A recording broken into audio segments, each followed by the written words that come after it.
हर हर महादेव। आप सभी शिव भक्तों का हार्दिक स्वागत है हमारे इस दिव्य और प्रेरणादायक भक्ति परिवार में। पहले हमने भगवान शिव की महिमा से जुड़ी 4 संहिताएं, बिंदेश्वर संहिता, रुद्र संहिता, शतरुद्र संहिता और कोटि रुद्र संहिता का गहन अध्ययन और कथा आपके सामने प्रस्तुत की थी। अगर आपने वे अध्याय अभी तक नहीं देखे हैं या सुने हैं तो आप हमारे प्लेलिस्ट में जाकर उन्हें अवश्य देखें ताकि शिव की कथा की पूर्णता और गहराई का लाभ मिल सके। आज से मैं आरंभ कर रही हूँ शिव पुराण की उमा संहिता की दिव्य यात्रा। इसमें हम माता पार्वती और भगवान शिव के पावन संवाद, तप, त्याग, प्रेम, ज्ञान और मोक्ष का रहस्य जानेंगे। यह कथा न केवल आपके मन को शांति देगी बल्कि जीवन में सकारात्मक ऊर्जा, आस्था और आध्यात्मिक शक्ति का संचार भी करेगी। तो आइए भक्तों, अपने मन को निर्मल करें, अपने हृदय में शिव नाम का स्मरण करें और इस पवित्र यात्रा में हमारे साथ कदम से कदम मिलाकर चलें। अगर आपको यह वीडियो पसंद आए तो लाइक कीजिएगा, अपने प्रियजनों के साथ साझा कीजिएगा और हमारे चैनल को सब्सक्राइब अवश्य कीजिएगा। अगर पसंद आए तो हर हर महादेव। ओम नमः शिवाय। चलिए अब कथा की शुरुआत करती हूँ। शिव पुराण उमा संहिता प्रथम अध्याय, श्री कृष्ण उपमन्यु संवाद।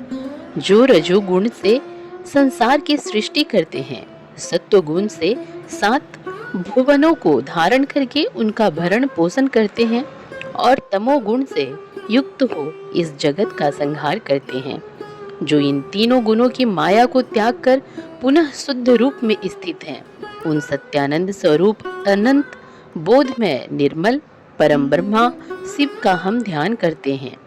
हे सर्वेश्वर शिव ही सृष्टि काल में ब्रह्मा, पालन के समय विष्णु और संहार के समय रुद्र नाम धारण करते हैं। सत्व गुण एवं सत्व भाव से ही उनकी प्राप्ति संभव है। ऋषि जी बोले, हे महाज्ञानी व्यास, शिष्य सूत जी, हम सब आपको नमस्कार करते हैं। आपने हम पर कृपा कर हमें कोटि रुद्र संहिता को सुनाया है। अब हमें उमा संहिता में वर्णित श्री पार्वती जी और शिव जी की अद्भुत लीलाओं के बारे में बताइए। ऋषियों की इस प्रार्थना को सुनकर सूत जी बोले, हे मुनिगणों, आपकी प्रसन्नता के लिए मैं परम दिव्य भोग और मोक्ष प्रदान करने वाले इस मंगलमय चरित्र को सुनाता हूँ। पूर्व काल में मुनि व्यास ने संत कुमार जी से इस कथा को सुना था। संत कुमार जी बोले, हे व्यास जी, श्री कृष्ण पुत्र पाने की इच्छा लेकर कैलाश पर्वत पर तपस्या करने पहुँचे। वहाँ उन्होंने उपमन्यु को तपस्या करते देखा और उनसे सब बातें कहीं तथा शिव महिमा बताने के लिए भी कहा। तब उपमन्यु बोले, हे श्री कृष्ण, एक बार जप करते हुए मैंने शिव जी का दर्शन किया। उनके पास अव्यय गुहा एवं अनेक दिव्य अस्त्र शस्त्र भी थे। शिव जी का त्रिशूल अत्यंत शक्तिशाली है एवं सागर के जल को एक पल में सुखा सकता है। इसी त्रिशूल से शिव जी ने लवणासुर का वध किया था। वहाँ मैंने एक फरसा देखा जो अत्यंत तीक्ष्ण धार वाला था। यही फरसा शिव जी ने परशुराम को दिया था। साथ ही वहाँ सुदर्शन चक्र भी था जो करोड़ों सूर्य के समान प्रकाशित हो रहा था। शिव जी का पिनाक नामक धनुष, तलवार, गदा आदि शस्त्र भी मैंने वहाँ देखे। तत्पश्चात मैंने त्रिलोकीनाथ कल्याणकारी भगवान शिव को वहाँ पर देखा। उनके दाहिनी ओर ब्रह्मा जी हंस से जूते विमान में बैठे थे और बाईं ओर श्री हरि विष्णु गरुड़ पर बैठे हुए थे। मनु, भृगु आदि ऋषिगण, देवराज इंद्र सहित सभी देवता वहां उनके सम्मुख खड़े थे। रुद्र जी के पास ही नंदी एवं अन्य भूतगण बैठे थे। सभी हाथ जोड़कर अपने आराध्य देव की स्तुति कर रहे थे। उन्हें देखकर मैंने भी सर्वेश्वर शिव की स्तुति करनी आरंभ कर दी। तभी शिव जी ने मुझे साक्षात दर्शन दिए और बोले, हे ब्राह्मण, मैं आपकी भक्ति से प्रसन्न हूँ, अपना मनचाहा वर मांगो। शिव जी के उत्तम वचनों को सुनकर मैंने हाथ जोड़कर कहा, हे देवादिदेव महादेव, यदि आप मुझ पर प्रसन्न हैं तो मुझे अपनी अविरल भक्ति प्रदान कीजिए। प्रभु, मुझे मेरे परिवार सहित दूध भात का भोजन सदा मिलता रहे। उपमन्यु के वचन सुनकर शिव जी बोले, तथास्तु। तुम सब मुनियों में परम ऐश्वर्यशाली होगे तथा तुम्हें सदैव अमृतमय क्षीर की प्राप्ति होगी। जब भी तुम भक्ति भाव से मेरा ध्यान करोगे, मैं तुम्हें दर्शन दूंगा। यह कहकर वे शिव जी वहां से अंतर ध्यान हो गए। हे कृष्ण, भगवान शिव ही सब तत्वों के ज्ञाता हैं। वे ही सर्वेश्वर हैं और इस संसार का हित और कल्याण करने वाले हैं। अतः पुत्र प्राप्ति हेतु तुम शिव जी की आराधना करो। शिव पुराण उमा संहिता, दूसरा अध्याय, शिव भक्तों का आख्यान। श्री कृष्ण जी ने उपमन्यु से पूछा, हे ब्राह्मणराज, भगवान शिव के पूजन से जिन शिव भक्तों का उद्धार हुआ है, अर्थात शिव जी की विशेष कृपा जिन्हें प्राप्त हुई है, उनके विषय में बताइए। श्री कृष्ण के प्रश्न को सुनकर उपमन्यु बोले, हे श्री कृष्ण, राक्षस राज हिरण्यकश्यपु ने शिव जी को अपनी घोर तपस्या से प्रसन्न किया। तब उन्होंने ऐसे ऐश्वर्य संपन्न राज प्रदान किया। उसी का पुत्र नंदन भी शिव जी से वरदान पाकर युद्ध में विजयी हुआ और उसने देवराज इंद्र को 10,000 वर्षों तक अपना दास बनाए रखा।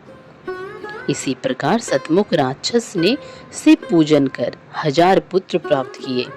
जब ऋषि यज्ञ वल्क्य ने शिव जी की आराधना से उन्हें प्रसन्न किया तो वे वेदों के महान ज्ञाता हुए। व्यास मुनि को भी शिव कृपा से वेद, पुराण, इतिहास एवं शास्त्रों का ज्ञान प्राप्त हुआ। एक बार की बात है, शिव जी के क्रोध से पृथ्वी का सब जल सूख गया था। तब सब देवताओं ने शिव जी को उनकी आराधना करके प्रसन्न किया। उस समय शिव जी ने अपने कपाल से जल प्रकट किया था। राजा चित्रसेन की भक्ति से प्रसन्न होकर शिव जी ने उन्हें निर्भय कर दिया। शिव भक्ति से एक साधारण से गोप श्रीकर को परम सिद्धि प्राप्त हुई। सीमांतनी इनके सोमवार के व्रत के पुण्य एवं भक्ति फल से शिव जी ने उसके पति चित्रांगदा की रक्षा की। चंचुला नामक व्यभिचारिणी स्त्री के गोकर्ण में कथा सुनने से भक्त वत्सल भगवान शिव ने उसके सभी पापों का नाश कर दिया और उसके पति विंदुंगु को भी सद्दुनिति प्रदान की। महाकाय नामक व्याध ने शिव भक्ति से सद्गति पाई। महामुनि दुर्वासा को शिव भक्ति से मोक्ष की प्राप्ति हुई। यही नहीं, ब्रह्मा जी ने शिव आराधना द्वारा इस पूरी सृष्टि की रचना की। मार्कंडेय जी भी भगवान शिव की कृपा से ही दीर्घायु हुए। भगवान शिव के वर से ही सांडिल्य जगत प्रसिद्ध एवं पूजनीय हुए। इस प्रकार मैंने आपको शिव जी के अनेक भक्तों के बारे में बताया जिन्हें शिव कृपा से रिद्धि सिद्धि की प्राप्ति हुई। शिव पुराण उमा संहिता, तीसरा अध्याय, शिव महात्म्य वर्णन। श्री कृष्ण जी ने उपमन्यु से पूछा, हे महामुनि, क्या भगवान शिव मुझे भी दर्शन देंगे? उनकी बात सुनकर उपमन्यु बोले, अवश्य ही भगवान शिव आपको दर्शन देंगे। मैं आपको एक अद्भुत मंत्र बताता हूँ जिसके जाप से निश्चय ही शिव जी प्रसन्न होकर न केवल आपको दर्शन देंगे अपितु आपकी पुत्र प्राप्ति की इच्छा भी अवश्य पूरी करेंगे। तब उन्होंने श्री कृष्ण को शिव महिमा का वर्णन करते हुए पंचाक्षरी मंत्र ओम नमः शिवाय की दीक्षा दी।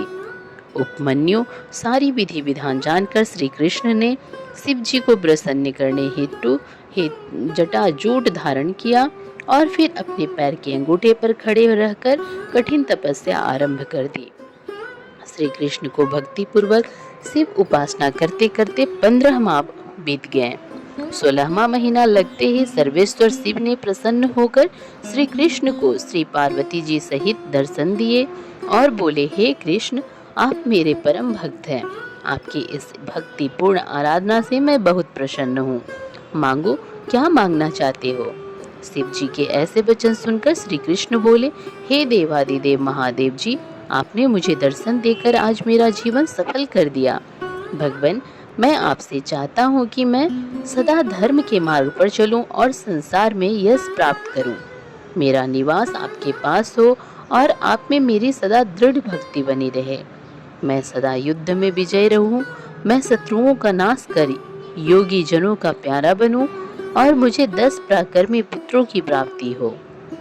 श्री कृष्ण के वचनों को सुनकर शिव जी ने प्रसन्नता पूर्वक उन्हें सभी वर प्रदान कर दिए। श्री पार्वती जी ने लोक कल्याण हेतु ब्राह्मणों की सेवा करने का वर प्रदान किया। तत्पश्चात शिव पार्वती अंतर्ध्यान हो गए। तब श्री कृष्ण भी प्रसन्नता पूर्वक उपमन्यु के पास पहुंचे और उन्हें अपने वरदान के बारे में बताकर वे अपनी नगरी द्वारिका को चले गए। श्री रामचंद्र जी ने भी भगवान शिव की आराधना कर उन्हें प्रसन्न किया और उनसे दिव्य अस्त्र शस्त्र प्राप्त किए। शिव जी के आशीर्वाद के फलस्वरूप उन्होंने लंका के विशाल समुद्र पर पुल बनाकर लंकेश्वर रावण को मारकर अपनी पत्नी सीता को मुक्त कराया। परशुराम ने शिव जी को प्रसन्न कर शिव जी से परशु नामक फरसा प्राप्त किया था और उससे ही अपने पिता ऋषि जमद अग्नि का वध करने वाले सहस्त्रार्जुन का वध किया। चाक्षुष नामक मनु पुत्र ने साप भोगते हुए भी दंडक वन में शिव जी की तपस्या की, जिससे प्रसन्न होकर शिव जी ने उन्हें सांसारिक बंधनों से मुक्त कर गणेश जी का गण बना दिया। गर्ग मुनि के आराधना से प्रसन्न होकर 1000 पराक्रमी पुत्रों का आशीर्वाद प्रदान किया। शिव जी की कृपा से ही गालब नामक एक निर्धन ने अपनी तपस्या से शिव जी को प्रसन्न कर अपने पिता को पुनर्जीवित कर दिया। मुनियों, इस प्रकार मैंने आपसे शिव महात्म्य का वर्णन किया। उमा संहिता चौथा अध्याय, शिव माया वर्णन। व्यास जी बोले, हे संत कुमार जी, अब आप हमें त्रिलोकीनाथ भगवान शिव के लीलामय चरित्र के विषय में बताइए। यह सुनकर संत कुमार जी बोले, हे व्यास जी, भगवान शिव परम ब्रह्मा परमात्मा हैं, वे ही सबके ईश्वर हैं। शिव जी से ही 8 देव योनि, 1 मानव योनि एवं 5 पक्षी योनि अर्थात 14 योनियों उत्पन्न हुई हैं। ब्रह्मा, विष्णु, देवेंद्र, चंद्र, सूर्य आदि सभी देवताओं सहित दानव, नाग, किन्नर, गंधर्व आदि सभी की उत्पत्ति शिव जी की कृपा से हुई है। इस सारे जगत में शिव जी की माया फैली है। इस संसार में घटित होने वाले हर घटना शिव माया का ही रूप है। उनकी आज्ञा के बिना इस धरती पर एक पत्ता भी नहीं हिलता है। सर्वेश्वर शिव की माया के कारण ही पूरा जगत कामदेव के अधीन हो जाता है। उनकी माया से मोहित होकर ही देवराज इंद्र महामुनि गौतम की पत्नी अहिल्या पर आसक्त हुए थे, जिसके फलस्वरूप उन्हें श्राप मिला था। श्री हरि विष्णु भी शिव माया के कारण ही स्त्रियों में विहार करने लगे थे। चंद्रमा भी मोहित होकर अपने गुरुदेव की पत्नी को भगा कर ले गए थे और पाप के भागी बने थे तथा शिव भक्ति से उन्हें श्राप से मुक्ति मिली थी। एक बार मित्र व वरुण देव भी शिव माया से मोहित होकर स्वर्ग की अप्सरा उर्वशी पर आसक्त हो गए थे, जिससे दोनों का शक्तिपात हो गया। मित्र ने अपनी शक्ति घड़े में डाल दी थी, जिससे मुनिवर वशिष्ठ उत्पन्न हुए, जबकि वरुण देव ने उसे जल में त्यागा, जिसके फलस्वरूप बड़वा नल जैसे तपस्वी अगस्त से पुत्र हुए। गौतम ऋषि का सारदूती पर मोहित होने के पीछे एक महान कार्य अस्त्र शास्त्रों के महान ज्ञाता द्रोणाचार्य का जन्म हुआ। यही नहीं, महामुनि विश्वामित्र का स्वर्ग की अप्सरा मेनका पर मोहित होना भी शिव माया का ही एक रूप था। लंकेश्वर रावण का सीता जी को उठाकर ले जाना भी रावण को श्री राम द्वारा मारे जाने के निमित्त था। इस प्रकार इस ब्रह्मांड में घटने वाली प्रत्येक घटना शिव जी की इच्छा के अनुसार ही होती है। शिव जी की माया पूरे जगत में व्याप्त है, जिसका पूर्ण वर्णन करना मेरे लिए क्या, किसी के लिए भी संभव नहीं है। शिव पुराण उमा संहिता 5वां अध्याय, नरक में गिराने वाले पापों का वर्णन। व्यास जी बोले, हे मुनीश्वर, इस संसार में पाप कर्म करने वाले पापी मनुष्य सदा नरक के भागी होते हैं। ऐसे नरक जाने वाले प्राणियों के विषय में मुझे बताइए। व्यास जी के वचन सुनकर संत कुमार जी बोले, हे व्यास जी, इस संसार में अनेक प्रकार के पाप कर्म होते हैं, जिनके कारण मनुष्य को नरक जाना पड़ता है। पर स्त्री की इच्छा, पराया धन पाने की इच्छा, दूसरों का बुरा सोचना, अधर्म करना, ये सब मन के पाप होते हैं। इसी प्रकार झूठ बोलना, कठोर बोलना, दूसरों की चुगली करना, ये वाणी द्वारा किए गए पाप कर्म होते हैं। अभक्ष, भक्षण करना, हिंसा करना, असत्य कार्य करना एवं किसी का धन वस्तु हड़प लेना, ये सभी शारीरिक पाप कहे जाते हैं और इनका फल बहुत भयानक होता है। अपने गुरु अथवा माता पिता की निंदा करने वाले महापापी नरक में जाते हैं। यही नहीं, ब्राह्मणों को कष्ट देना, शिव ग्रंथों को नष्ट करना भी महापाप माना जाता है। जो मनुष्य भगवान शिव की स्तुति एवं पूजन नहीं करते और न ही शिवलिंग को नमस्कार करते हैं, वे भी नरक के भागी होते हैं। बिना गुरु की पूजा के शास्त्रों को सुनने की कोशिश करने वाले, गुरु सेवा से जी चुराने वाले, गुरु त्यागी एवं गुरु का अपमान करने वाले नरकगामी होते हैं। ब्रह्म हत्या करना, मद्यपान करना, गुरु के स्थान पर बैठने तथा गुरु माता को कुदृष्टि से देखने वाले नरक में जाने के योग्य होते हैं। वेदों की जानकारी रखने वाले एवं पूजन आराधना को त्याग देने वाले, दूसरों की अमानत को हड़पने वाले तथा चोरी करने वाले सभी मनुष्यों को अवश्य ही नरक में रहना पड़ता है। पर स्त्री का भोग करने वाले अथवा व्यभिचार करने वाले मनुष्य अवश्य ही नरक में जाते हैं। यही नहीं, पुरुष, स्त्री, हाथी, घोड़ा, गाय, पृथ्वी, चांदी, वस्त्र, औषध, रस, चंदन, अगर, कपूर, पट्टे, कस्तूरी आदि को अकारण ही बेच देने वाले मूर्ख मनुष्यों को नरक अवश्य भोगना पड़ता है। हे मुनियों, इस प्रकार मैंने आपसे ऐसे कृत्यों का वर्णन किया जो कि महापाप माने जाते हैं और जिनके कारण मनुष्य को नरक की घोर कष्टदायक यातनाएं झेलनी पड़ती हैं।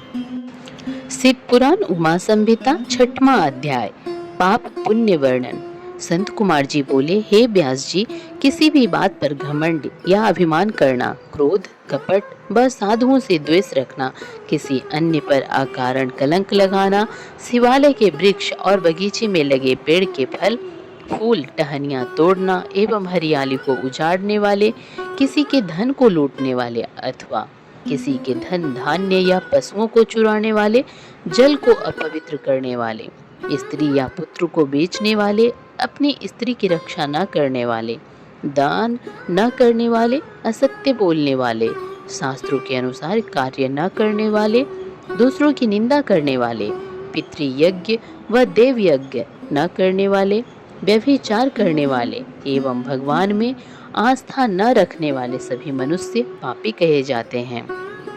पर स्त्री पर आसक्त होना, हिंसा करना, बांस, ईंट, लकड़ी, पट्टियां, सिंग, काल आदि से मार्ग रोक कर दूसरों की सीमा हथिया लेना, पशुओं एवं नौकरों से बुरा व्यवहार करने वाले एवं उन्हें दंड देने वाले, भिखारियों को भिक्षा न देने वाले, भूखों को भोजन न देने वाले, शिव मूर्ति को खंडित करने वाले, गाय को मारने वाले, बूढ़े बैल कसाईयों को देने वाले, दीन, वृद्ध, दुर्बल, रोगी को सताने वाले, शरणागतों पर दया न करने वाले मूर्ख मनुष्य पाप के भागी होते हैं। अन्याय करने वाले राजा, ब्राह्मणों से कर वसूलने वाले, गरीबों से छीनकर धन एकत्रित करने वाले मनुष्य नरकगामी होते हैं। ब्राह्मण कुल में जन्म लेने के पश्चात भी बढ़ई, वैद्य, सुनार, शिल्प करने वाले, ध्वजा बजाने का कार्य करने वाले मनुष्य भी पापी होते हैं। जो किसी अन्य स्त्री को चुराकर अपने घर में रखते हैं, महापापी होते हैं। नीति के विपरीत व्यवहार करने वाले, घृत, तेल, अन्न, पेय, शहद, मांस, मद्य, कमंडल, तांबा, सीसा, रांगा, हथियार, शंख आदि की चोरी करने वाले वैद्य, वैष्णव नरकगामी होते हैं। पशु, पक्षी, मनुष्य, दानव आदि सभी पापियों को निश्चय ही यमराज के अधीन जाना पड़ता है। एक दूसरे से असमानता का व्यवहार करने वाले दुष्ट पापियों को दंड देने वाले सभी के शासक यमराज हैं और मरने के पश्चात मनुष्य को यातनाएं भोगनी ही पड़ती हैं। इसलिए मनुष्य को अपने जीवन काल में ही अपने पापों का प्रायश्चित अवश्य कर लेना चाहिए। बिना प्रायश्चित किए पापों का नाश असंभव होता है। जो भी मनुष्य मन वाणी और शरीर द्वारा जाने अनजाने में पाप करता है, वह अपने दुष्कर्मों का फल अवश्य ही भोगता है। शिव पुराण उमा संहिता 7वां अध्याय नरक वर्णन। संत कुमार जी ने महामुनि वेद व्यास से कहा, हे महामुनि, इस संसार में पाप करने वाले सभी मनुष्यों को यमलोक जाकर अपने पापों का फल अवश्य भोगना पड़ता है। पुण्यात्मा जीव उत्तर दिशा के मार्ग से यमलोक जाते हैं, जबकि पापी मनुष्यों को दक्षिण दिशा की ओर से यमपुरी जाना पड़ता है। वैवस्वत नगर और यमपुरी के बीच की दूरी 86,000 योजन की है।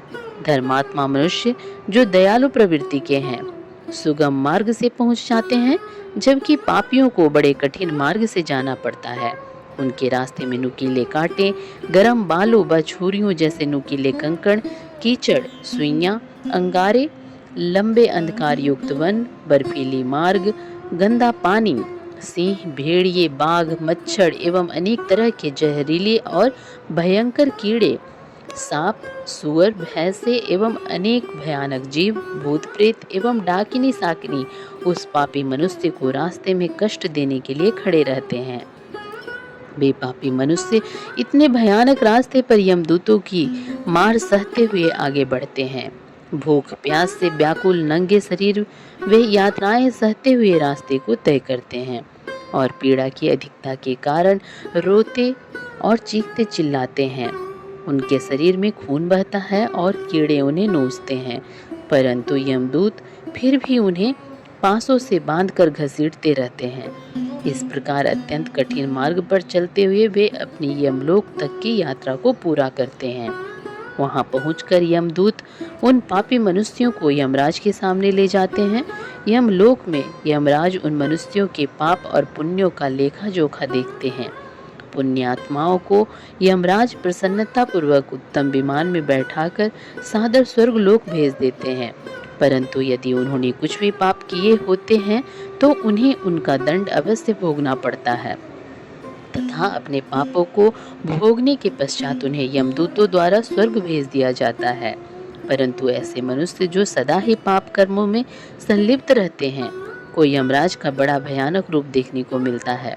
यमराज भयंकर दाढ़ों वाले, विकराल भौहों वाले, अनेक भयानक अस्त्र शस्त्र धारण किए हुए, 18 हाथ वाले, काले भैंसे पर बैठे अग्नि के समान लाल आंखों वाले एवं प्रलय काल की अग्नि के समान तेजस्वी भयानक रूप धारण किए दिखाई देते हैं और पापियों को बड़े कठोर दंड देते हैं।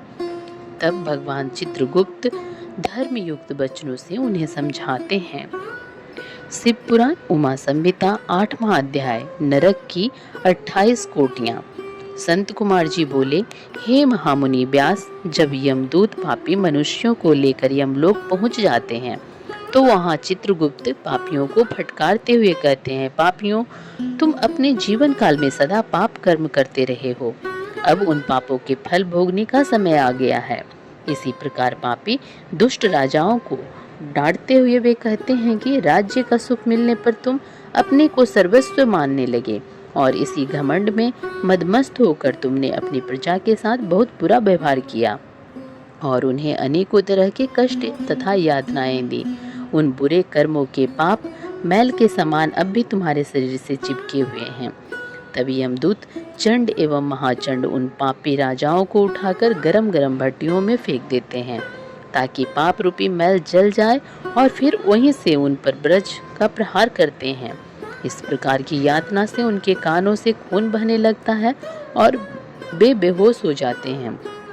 तब वायु का स्पर्श कराकर उन्हें पुनः होश में लाया जाता है। तत्पश्चात उन्हें नरक रूपी समुद्र में डाल दिया जाता है। पृथ्वी के नीचे नरक की 7 कोटियां हैं जो कि घोर अंधकार में स्थित है।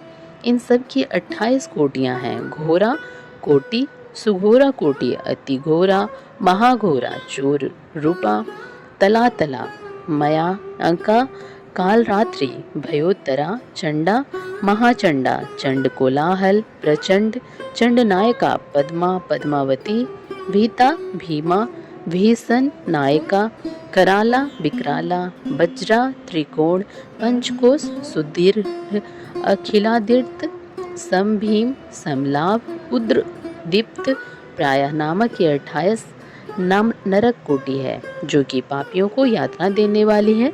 इन नरक कोटियों का निर्माण पापियों को यातना देने के लिए ही किया गया है। इसके अतिरिक्त इन कोटियों के 5 नायक भी हैं। यही 100 रौर प्रवाक एवं 140 महानरकों को महानरक मंडल कहा जाता है। शिव पुराण उमा संहिता 9वां अध्याय साधारण नरक गति। संत कुमार जी कहते हैं, जिस प्रकार सोने को अग्नि में तपाकर ही कुंदन बनाया जाता है, उसी प्रकार पापियों की जीव आत्माओं को भी शुद्ध करने हेतु नरक की अग्नि में डाला जाता है। सर्वप्रथम पापियों के दोनों हाथों को रस्सियों से बांधकर उन्हें पेड़ पर उल्टा लटका दिया जाता है। उनके पैरों में लोहा बांध दिया जाता है ताकि दर्द से तड़पते हुए प्राणी अपने द्वारा किए गए पापों को याद करें।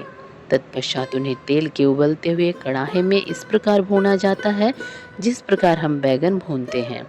फिर उन्हें अंधकार युक्त कुओं में धकेल दिया जाता है, जहाँ पर अनेकों प्रकार के कीड़े एवं भयानक जीव उन पर चिपट जाते हैं, उन्हें नोचते और खाते हैं। इस प्रकार पापी जीवों को अनेक प्रकार की यातनाएं भोगनी पड़ती हैं। फिर कुओं से निकलकर उन्हें पुनः नरक में फेंक दिया जाता है। वहाँ पर उनकी पीठ पर बड़े बड़े हथौड़ों से, जो कि तपाए हुए होते हैं, उनकी पीठ को छलनी कर दिया जाता है। कहीं उन पापी आत्माओं को आरी से चीरा जाता है। फिर उन पाप आत्माओं को मांस पर रुधिर खाने के लिए बाध्य किया जाता है। इस प्रकार वे पापात्मा मनुष्य अनेकों कष्टों को भोगते हैं। उनका शरीर अनेक प्रकार की यातनाएं भोगता है। तत्पश्चात वे यमदूत पापियों को निरु ध्वास नामक नरक में डाल देते हैं। यहाँ रेत के भवन होते हैं जो कि भट्टी के समान तपकर उन्हें पीड़ा पहुँचाते हैं। वहीं पर पापी प्राणियों के हाथ, पैर, सिर, माथा, छाती और शरीर के अन्य अंगों पर आग में तपते हुए हथौड़ों से एक के बाद एक अनगिनत प्रहार किए जाते हैं। तत्पश्चात उसे गर्म रेत में फेंक दिया जाता है। फिर गंदे कीचड़ में फेंक दिया जाता है।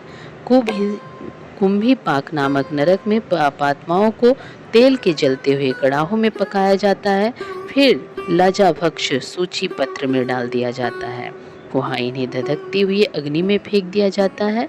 फिर यमदूत अपने वज्र के समान कठोर प्रहारों से इन पापियों को छलनी करते हैं और उनके घावों पर नमक भर देते हैं। उनके मुंहों में लोहे की कीलें डाल दी जाती हैं। शिव पुराण उमा संहिता 10वां अध्याय नरक गति भोग वर्णन।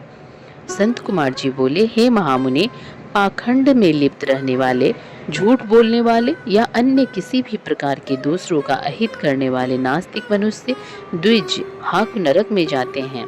इस नरक में उन पर आधे कोस लंबे पैने हल चलाए जाते हैं।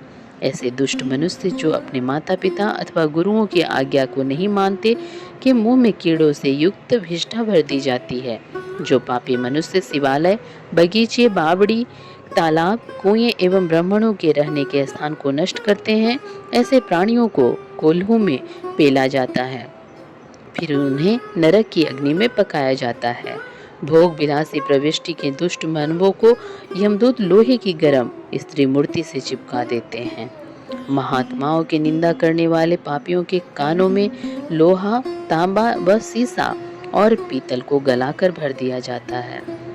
जो पापी कामी पुरुष की बुरी नजर से नारी को देखते हैं, उनकी आंखों में सुई और गर्म राख भर दी जाती है। जो पापी महात्माओं के दिए गए धर्म संबंधित उपदेशों की अवमानना करते हैं और धर्म शास्त्रों की निंदा करते हैं, उनकी छाती, कंठ, जीभ, होठ, नाक और सिर में 3 नोकों वाली कीलें ठोक दी जाती हैं और उन पर मुद्राओं से चोट की जाती है। दूसरों का धन चुराने वाले, पूजन सामग्री को पैर लगाने वाले दुष्ट मनुष्यों को अनेक प्रकार की यातनाएं भोगने के लिए दी जाती हैं। जो पापी धनी होते हुए भी दान नहीं करते और घर आए भिखारी को खाली लौटा देते हैं, ऐसे पुरुषों को घोर यातनाएं सहनी पड़ती हैं। जो सत्पुरुष भगवान शिव का पूजन करके विधि विधान से उनका हवन करने के पश्चात शिव मंत्र को जप करके यम मार्ग को रोकने वाले श्याम और सबल नामक स्वानों एवं पश्चिम वायव्य, दक्षिण और नैऋत्य दिशा में रहने वाले पुण्य कर्मों वाले कौओं को बलि देते हैं, उन मनुष्यों को कभी यमराज का दर्शन नहीं करना पड़ता है। 4 हाथ लंबा मंडप बनाकर उसके ईशान में धन्वंतरी, पूर्व में इंद्र, पश्चिम में सुदक्षोम और दक्षिण में यम एवं पितरों के लिए बलि देनी चाहिए। तत्पश्चात कुत्तों एवं पक्षियों के लिए अन्न डालें। स्वाहाकार, स्वधाकर, वष्टकार एवं हंतकार धर्ममयी गाय के 4 स्तन हैं, इसलिए गौ सेवा को आवश्यक माना जाता है और इसीलिए हम गौ माता की पूजा करते हैं। ऐसा न करने वाले पापी मनुष्यों को अवश्य ही दुर्गति होती है और वे नरक को भोगते हैं तथा अनेक दुखों का सामना करते हैं। तो भक्तों, आप सभी ने शिव पुराण उमा संहिता के अध्याय 1 से लेकर 10 तक की कथा को श्रद्धा और ध्यान से सुना। इसके लिए आप सभी को हृदय से धन्यवाद। भगवान शिव और माता पार्वती की कृपा से आपके जीवन में सुख, शांति, समृद्धि और आध्यात्मिक जागरण हो।